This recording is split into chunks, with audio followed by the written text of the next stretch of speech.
आज की नई कहानी जो वत्स की डायरी से ली गई है, जिसके लेखक अविनाश मिश्रा वत्स जी हैं। तो आइए सुनते हैं आज की कहानी। कहानी का शीर्षक है पहली नजर का प्यार। और ये शीर्षक अपने आप में एक सवाल भी है ना? क्या पहली नजर का प्यार सच में होता है? और अगर होता भी है तो क्या वो असल जिंदगी की धूप छांव में टिक पाता है? हाँ, यही सवाल है। आज हम अविनाश मिश्रा वत्स की इसी कहानी में अरमान और आरोही के रिश्ते की परतों को खोलेंगे। मतलब हम सिर्फ कहानी नहीं सुनेंगे, बल्कि ये भी समझेंगे कि एक पल का जो आकर्षण होता है वो समय के साथ कैसे एक मजबूत रिश्ते में बदलता है। बिल्कुल, क्योंकि ये कहानी एक कॉलेज कैंटीन से शुरू होती है और एक पूरे परिवार तक का सफर तय करती है।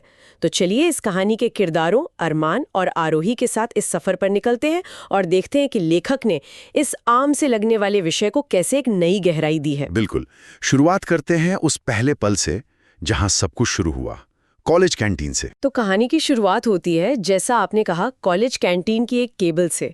अरमान की नजरें एक लड़की पर पड़ती हैं जो अपनी किताब में पूरी तरह डूबी हुई है। वो है आरोही। ये जो पहली नजर का प्यार वाला मोमेंट है, ये बड़ा क्लीशे हो सकता है और कई बार फिल्मी भी लगता है, पर मुझे लगता है लेखक ने यहाँ इसे बहुत अच्छे से संभाला है। ये एक दिलचस्प बात है। वो इससे फिल्मी इसलिए नहीं लगने देते क्योंकि यहाँ फोकस अरमान की धड़कनों पर नहीं है, बल्कि आरोही के व्यक्तित्व पर है। वो सिर्फ एक खूबसूरत चेहरा नहीं है, बल्कि एक लड़की है जो अपनी दुनिया में, अपनी किताबों में मग्न है। और फिर जब अरमान उससे बात करने की हिम्मत करता है तो उनकी जो पहली बातचीत है वही इस रिश्ते की नींव रख देती है। हाँ, अरमान का वो मजाकिया सवाल, इतनी गंभीर किताबें पढ़कर कभी मुस्कुराने का मन नहीं करता क्या? इस पर आरोही का जो जवाब था वो मुझे बहुत पसंद आया। वो कहती है, कुछ मुस्कानें किताबों में नहीं, सामने बैठी होती हैं। ये जवाब दिखाता है कि वो सिर्फ किताबी कीड़ा नहीं, बल्कि बहुत हाजिर जवाब भी है। और उससे भी ज्यादा ये दिखाता है कि ध्यान सिर्फ अरमान का नहीं था, आरोही ने भी उसे नोटिस किया था। तो ये एक तरफा आकर्षण नहीं, बल्कि एक कनेक्शन था। हाँ, एक आपसी चिंगारी थी। यहीं से ये कहानी लड़के ने लड़की को देखा वाली ट्रोप से आगे बढ़ जाती है। ये दो बराबर के लोगों के बीच एक कनेक्शन की शुरुआत है। सही। लेखक साफ करते हैं कि उनका रिश्ता सतही बातों से नहीं, बल्कि एक दूसरे के सपनों और भविष्य की उम्मीदों पर पनपना शुरू होता है। कॉलेज का रोमांस तो ठीक है, पर हर कहानी में वो पल आता है जब असल दुनिया दरवाजे पर दस्तक देती है। इनके लिए वो पल था पहली बारिश का, जब बरामदे में खड़े अरमान ने एक बहुत ही, कह सकते हैं, फिल्मी सा सवाल पूछा, अगर ये बारिश रुक जाए तो क्या तुम भी चली जाओगी? सच कहूं तो जब मैंने ये पहली बार पढ़ा, मुझे ये थोड़ा ज्यादा लगा था। मैं समझ सकता हूँ, पहली नजर में ये एक फिल्मी डायलॉग लगता है, लेकिन अगर हम इसके पीछे की साइकोलॉजी को देखें तो ये आरोही की इनसिक्योरिटी को दिखाता है, उसकी असुरक्षा को। वो असल में पूछ रहा है कि क्या हमारा ये रिश्ता भी इस बारिश की तरह अस्थायी है। कॉलेज के रिश्तों में ये डर बहुत आम होता है और आरोही का जवाब इस डर को खत्म कर देता है। वो कहती है, कुछ रिश्ते बारिश पर नहीं, एहसास पर टिके होते हैं।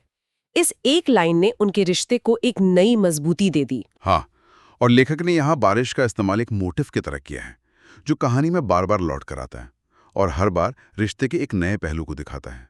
इस पहली बारिश में बात एहसास और भरोसे की है।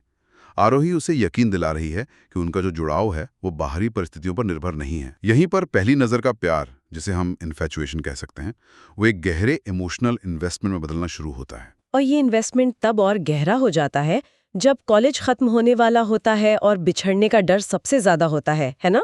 बिल्कुल। अरमान का सवाल, अगर जिंदगी मुझे कहीं भी ले जाए क्या तुम साथ चलोगी? और आरोही का जवाब, अगर मंजिल तुम हो तो रास्तों से मुझे डर नहीं।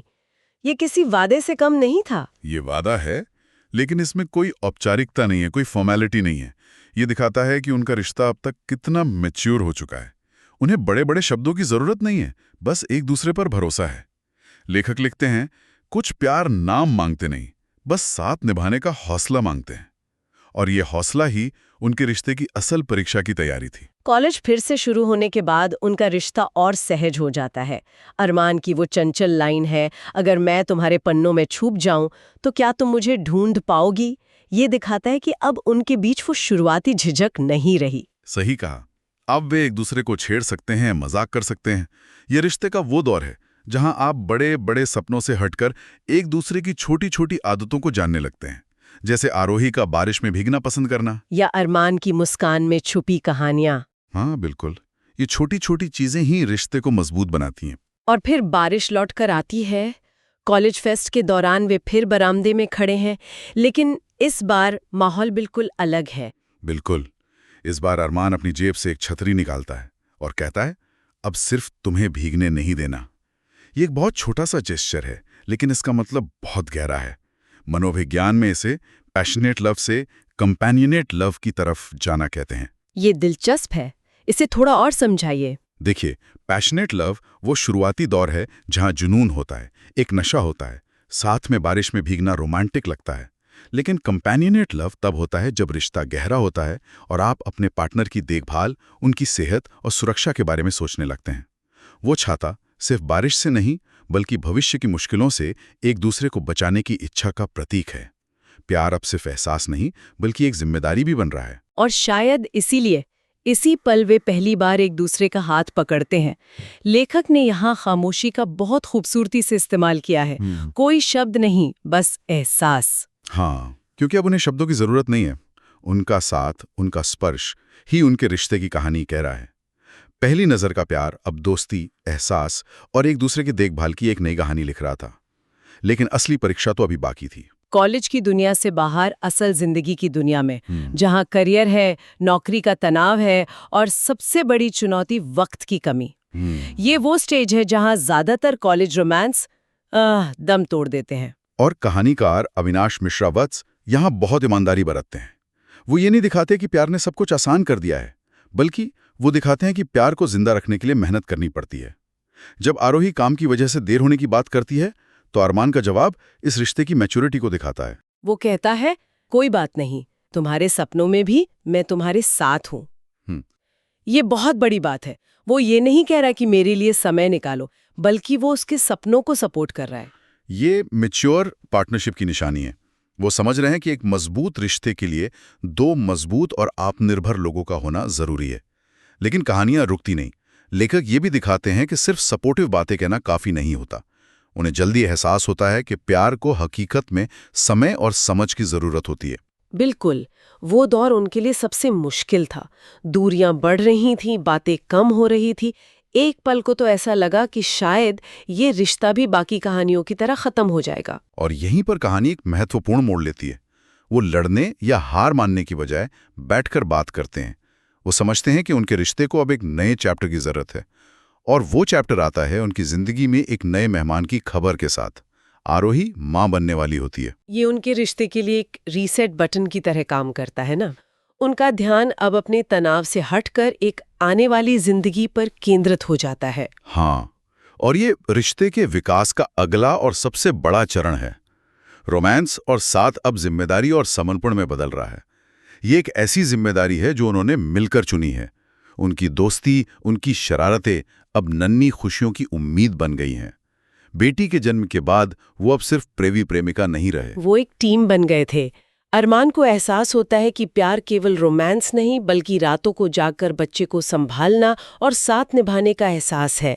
और आरोही समझती है कि प्यार में खुद को खोना नहीं, बल्कि एक दूसरे के लिए एक नई जिंदगी बनाना शामिल है।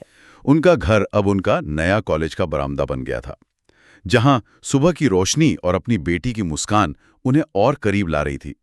पहली नजर का प्यार अब एक परिवार की शक्ल ले चुका था। ये ट्रांसफॉर्मेशन आसान नहीं था, ये उनकी मेहनत का नतीजा था। और खूबसूरत पल है। और इसी शांति में इस कहानी का सार छिपा है। जब अरमान अपने सफर को याद करता है, तो आरोही एक बहुत गहरी बात कहती है जो इस पूरी कहानी को समेट देती है। वो कहती है, ये सिर्फ हमारी मेहनत और समझदारी का नतीजा है। हम साथ हैं तो सब कुछ आसान है। ये मेहनत शब्द बहुत जरूरी है यहाँ।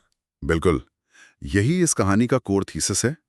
पहली नजर का प्यार अपनी मंजिल तक भाग्य या जादू से नहीं पहुंचा, बल्कि दोनों के लगातार प्रयासों, समझदारी और एक दूसरे का साथ ना छोड़ने के संकल्प से पहुंचा। प्यार यहाँ एक भावना से ज्यादा एक क्रिया बन गया है, a verb, not just a noun. एक ऐसा काम जिसे उन्होंने हर रोज, हर चुनौती के बावजूद किया। तो वो पहली नजर वाली चिंगारी, वो तो बस एक स्टार्टिंग पॉइंट थी। असल कहानी तो उस चिंगारी को तूफानों से बचाकर जलाए रखने की थी। एकदम सही। उन्होंने उस चिंगारी को मिलकर एक लौ बनाया।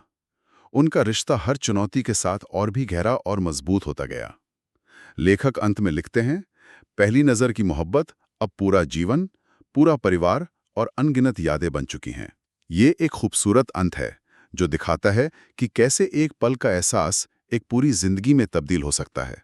तो हमने देखा कि कैसे अरमान और आरोही की कहानी एक नज़र के आकर्षण से शुरू होकर जिंदगी भर के साथ, विश्वास और परिवार की एक खूबसूरत मिसाल बन गई। ये कहानी फेरी टेल रोमांस से कहीं ज्यादा यथार्थवादी और सच्ची लगती है। यह कहानी इस विचार को सामने रखती है कि प्यार का शुरुआती एहसास चाहे कितना भी जादुई क्यों न हो, उसका असली मूल्य समय की कसौटी पर खरा उतरने में है, और ये सिर्फ आपसी सम्मान, समझदारी और एक दूसरे के सपनों को अपना मानने से ही संभव होता है। ये करने के बारे में है, निभाने के बारे में है, सिर्फ महसूस करने के बारे में नहीं। बिल्कुल, प्यार एक चुनाव है जिसे हर रोज करना पड़ता है। हाँ, और ये कहानी हमें सोचने के लिए एक दिलचस्प सवाल छोड़ जाती है। हमने देखा कि प्यार समय के साथ अपना रूप कैसे बदलता है, आकर्षण से शुरू होकर जिम्मेदारी और गहरे साथ तक पहुंचता है। सोचने वाली बात यह है कि क्या प्यार का ये रूपांतरण स्वाभाविक है या ये पूरी तरह से दो लोगों के सचेत प्रयासों और विकल्पों पर निर्भर करता है। क्या हर पहली नज़र के प्यार में इतनी मेहनत करने और बदलने की क्षमता होती है?